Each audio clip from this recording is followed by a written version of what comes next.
Postman is the REST GUI that I tend to use, and there are now native applications for it on Mac and Windows. So I've decided to make the switch over to those, downloaded the Windows app, but what I've noticed is when I use the app there is no easy way to configure a proxy.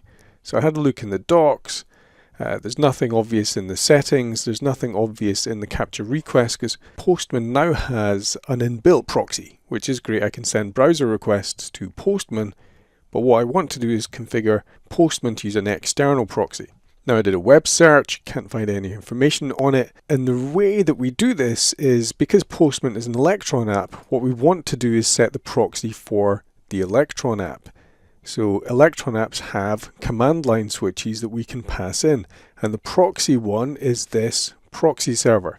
So what I have to do is at command line, in the folder where Postman is installed, I just run Postman, then set up the Proxy Server with the IP and port that I'm using, which in this case is going to be localhost 8888.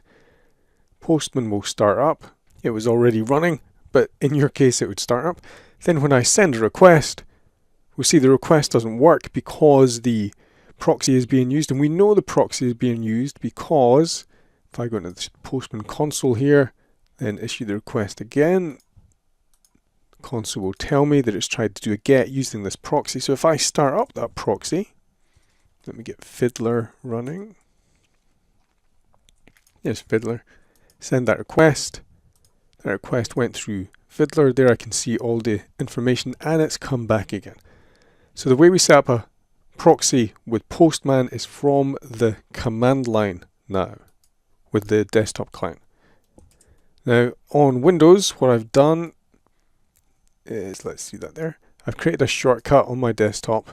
If I get the properties up for that, we'll see that all that does is call Postman with the proxy server in there. So hopefully that helps you get started on Postman Native Client with a proxy.